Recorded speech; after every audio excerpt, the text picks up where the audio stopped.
Hello, and welcome to another Hello. video interview episode from Culture Crafters with one of the consultants. Her name is Jardena London.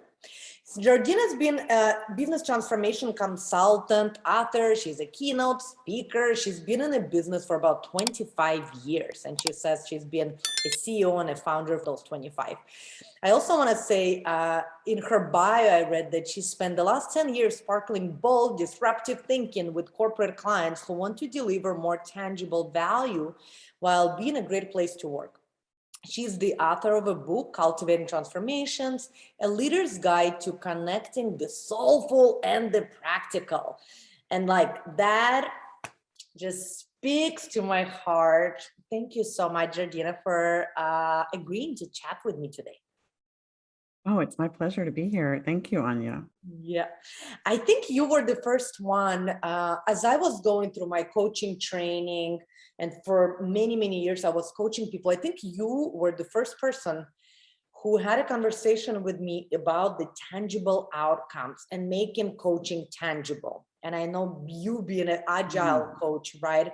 That was your language. But for me, it was such a breath of fresh air because it felt like, finally, someone is talking about like numbers and metrics when it comes to, like, I remember you and I had a conversation about how do you measure trust? Oh yeah, you can totally measure trust by measuring what you lose when you don't have it is a good place to start.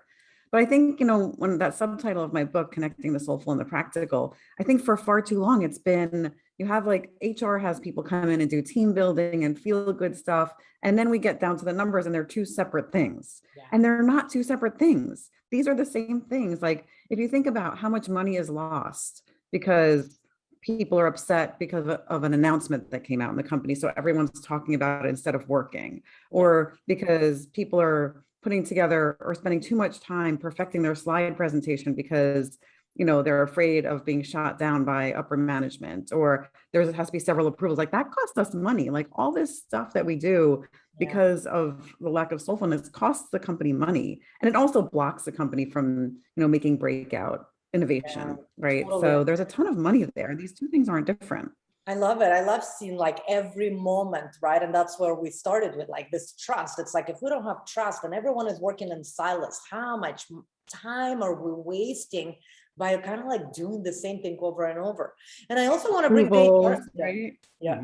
Approvals cost us money. I call it energy leakage. So the energy is leaking out and not going into the product that's making the product or service that's making money. So trust costs you money because I need to have 3 levels of approval. I need to like work too hard on something to make it too perfect. That energy is going into that perfection and those approvals instead of into the output.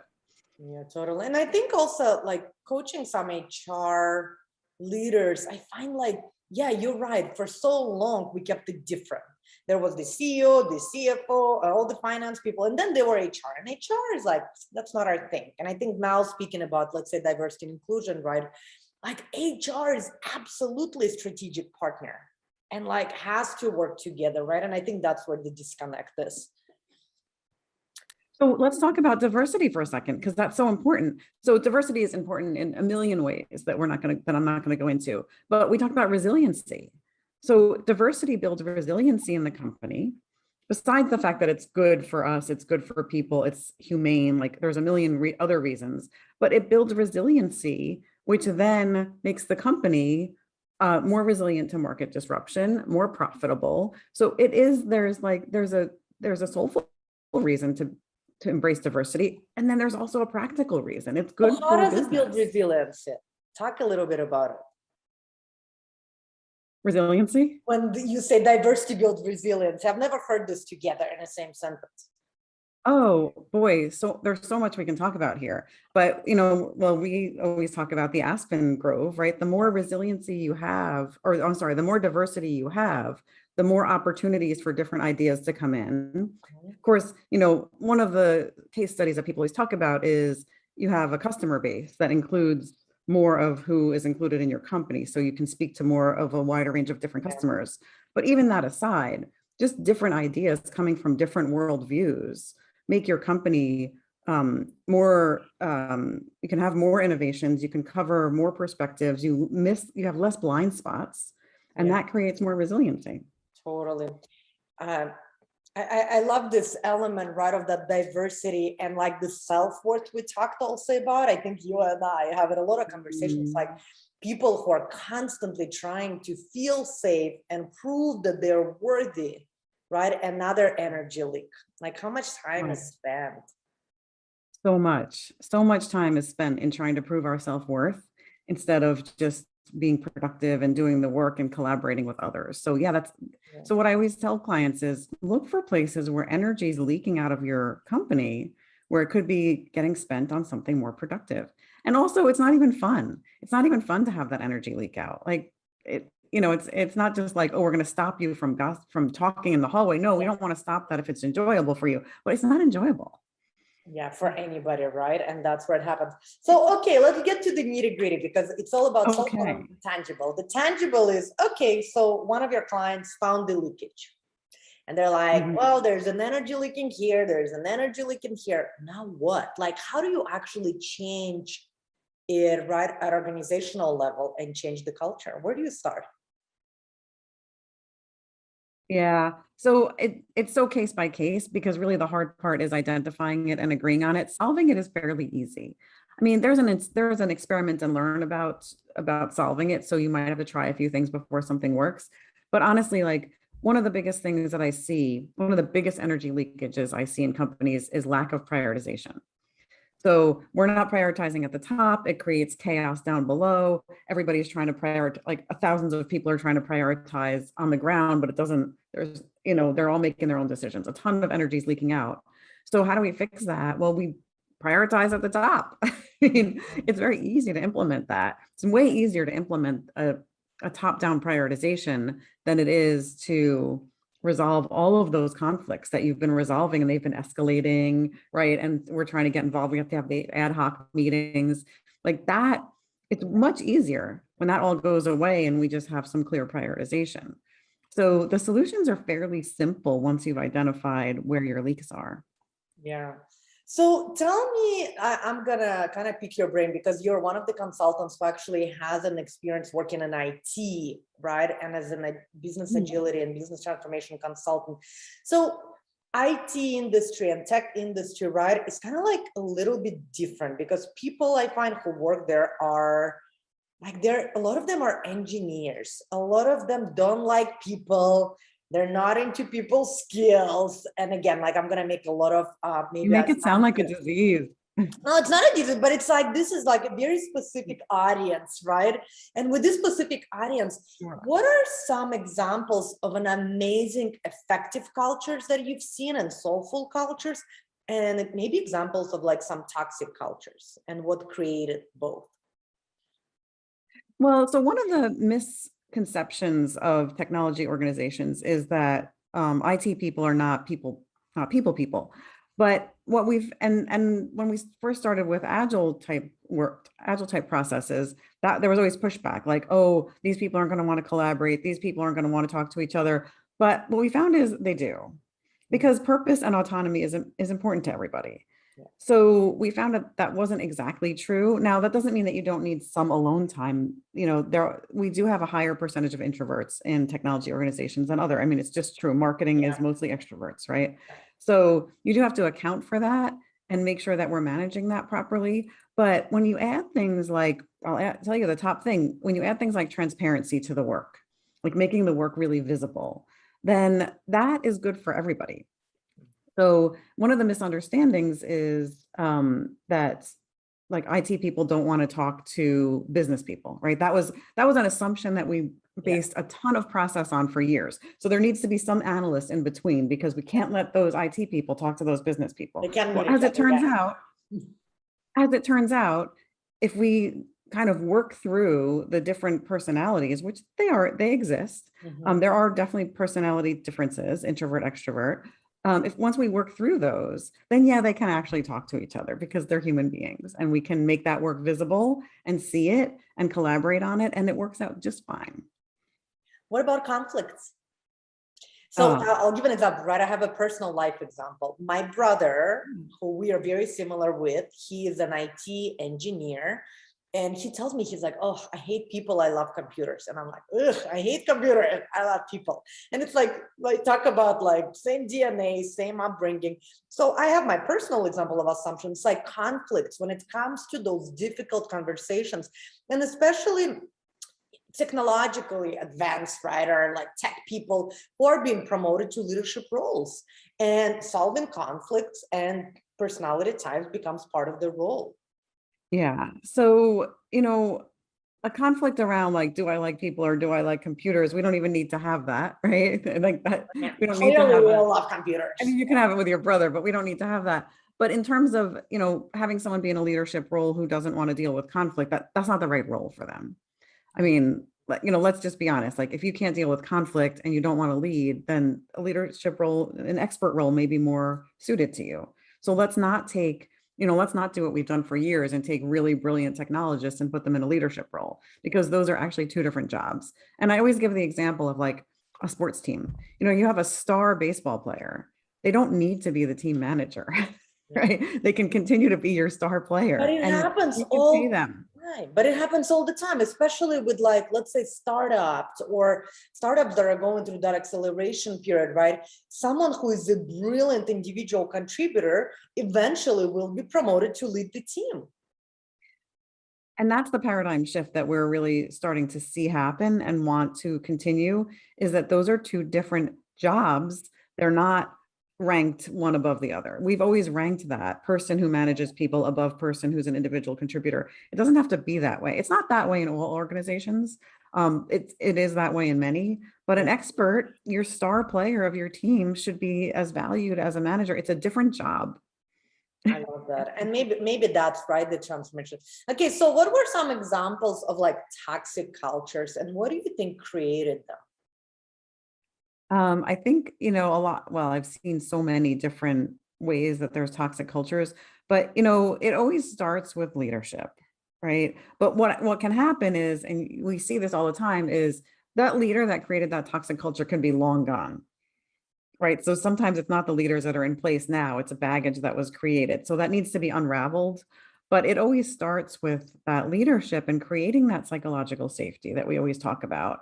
And one of the things that I do want to really drive home right now is it's not purposefully done by the leaders. There's no leader out there saying, I'm going to create a toxic culture, or I'm going to, you know, um, micromanage and pressure and cause my people Control, and make get them feel punished. not psychologically safe. Nobody does that. It's the idea is we really are slowly but surely unraveling that in organizations of what are the things that are causing this. And that's why coaching is so key, because we can say like, make your people feel safe, be a servant leader, and everyone will say yes to that. But it's those little things that you don't realize you're doing. I had a situation just the other day, not toxic, not a toxic team, not a toxic leader, but when leaders speak first, no one else will speak. Yeah. Like a So I asked a little, question in the meeting, the leader gave his opinion first, and the conversation ended there because who's going to speak second? yeah, And, he sort of felt like, but I'm cool and I'm friendly and I'm nice. And he's right.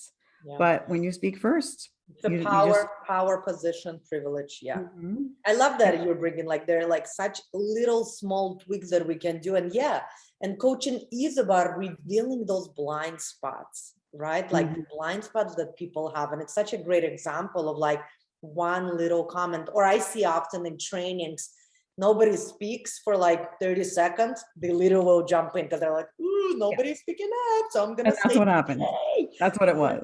Yeah. Yeah, and it's like right in any meetings, and I know we talk often about it. It's like stay with the pause, stay with And discomfort. another thing that I see leaders do is, because leaders who were also experts will jump in and try to problem solve. So they'll play with the problem and say, throw out some ideas. And that's another thing that just sort of undermines the rest of the team, because now the leader is the expert and no one else can really have a say. Yeah, They don't, but they think like that, well, we're problem solving and we're all equals, but you're not. You're not an equal. And now your opinion is really much more highly weighted than everybody else's. Totally. So talk a little bit about your book, because I know you're excited. I purchased it. It's on my desk. I have to say, I still haven't read it just because we're in a transition time. But tell me, like, what is this idea of like soulful and the practical, and how did it come to life? Yeah. So, I sort of reflected on all the consulting work I've done over all these years. And of course, my clients are asking for the practical. Like they're asking, like, how can we be agile? How can we make more money? Like they're asking for those tangible Yeah. process. They want to process. Go make my team agile. We want to do more with less. Um, and that's what they ask for. But what they really get with that is the soulfulness. So I decided to write that. That was sort of like a side dish to the meal that they got as an extra, but they weren't really actively purchasing. So I decided to put in the book, like how we link those two things together that actually make it come to life, not just a process that you're following that no one cares about. So, all of those links that I talk about that we just talked about, prioritization. So prioritization, let's talk about that that's a great example. Huge, We gave huge, it right? we gave this example about, if it's not prioritized at the top, it's chaos at the bottom. But also, if you think about that, when prioritization is not clear, and I have to then go work on everything because everything's important, and I'm under pressure to do all these things beyond my capacity because no one even knows what my capacity is. And my boss comes and says, can you work on this? And I have no idea.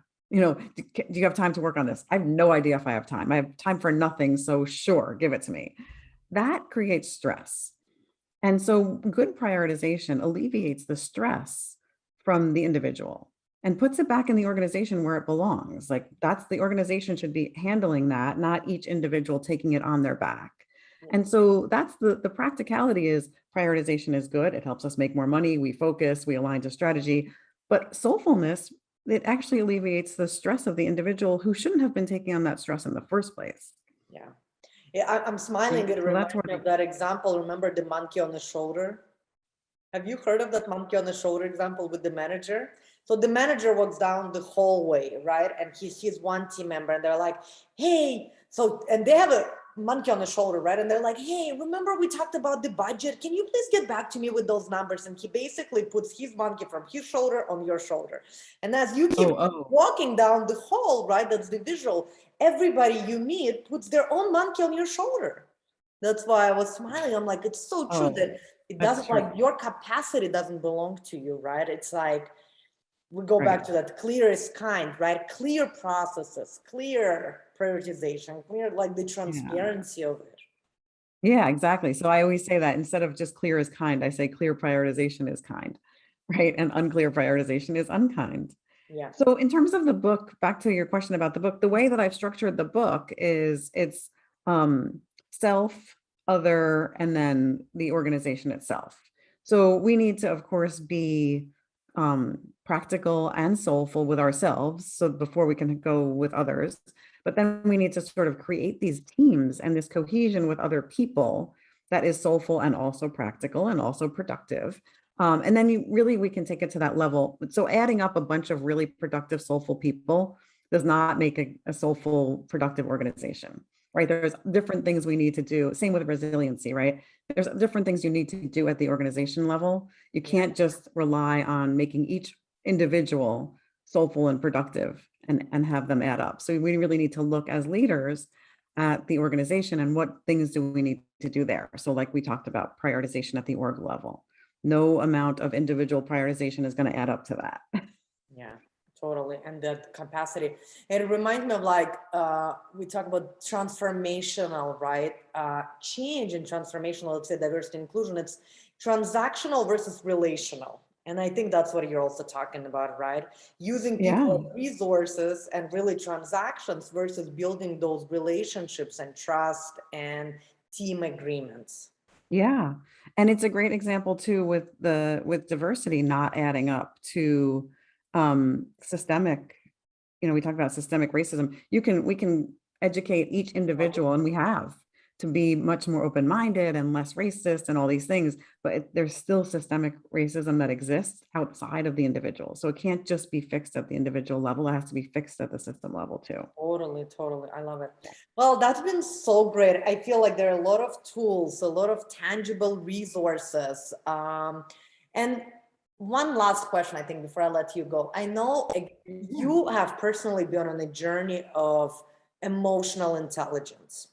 And leaders who are listening to you right now, right, who are in executive roles, super smart, genius, business, strategic people, knowing and understanding that the world is changing, we can no longer control and micromanage. Now we have remote teams. I think we have to become more aware and more conscious of who we are and how we build teams. Where would you send them to start this journey? Oh, where would I send them to start this journey? Oh, that's a hard question, Anya. I don't know there's so many places that you can, there's so many great resources out there in terms of spiritual growth. What do you think is I would most say important? maybe get a coach. I mean, get a coach. I'm not, Anya would be a great coach, but a coach to help start to put you on your path. There's so many ways to get on this path. Was just recently pointed to a book called The Infinite Self, which I think is a great resource, but that's because I just started reading it. But any of those things that can help you expose your blind spots and see what your next step on the path is. You won't be able to see the whole path, but just getting on that path of starting to increase your self-awareness and see your impact. Any way that you can do that whatsoever. There's so many ways to do that, but that's a great path to be on. Oh my God, I just got So one of many my clients hooked to meditation, and she was so resistant. She was like, no. And then, like, there's so many belief systems. And really what it is, right? And we talk so often about it, responsibility for self in meetings. How can I become less, what is called when you have an urge, right? You're constantly following those impulsive. How can I become less impulsive, right? And more creative with my responses? So I would say, one of the things. Self-awareness is really the beginning of that. And the leaders that I see that are lacking that are not even aware that they lack self-awareness. Right. So that's why I say, like, self-awareness is that gift that keeps on giving, because the more it's also the paradox of self-awareness is the more you get, the more you realize you don't have. But, it's funny when I have written about this, actually, when you hear people say, like, I'm really self-aware, you go, yeah, well, that just tells me you're not, because the more you realize, the more you start to reflect on yourself, you're like, crap, I'm really not self-aware. Yeah, the more you know, But really knowing your impact. Right. I love it. Yeah, exactly. So thank you so much again. Thanks for listening. I'm going to link to your book, and I'm going to link to your LinkedIn. And yeah, I mean, we've already done some work in the past, and I am excited what's to come in the future. And let's keep changing organizations and making them more soulful and more strategic too. Yeah, I mean, if we can change the way we work, we can really change the world, because not everybody, most people work. So if we can change the way we work, that has a huge impact on how we live. Totally. Well, thank you so much. Thank you for having me, Anya. Of course. Thank you. Always such a pleasure chatting with you.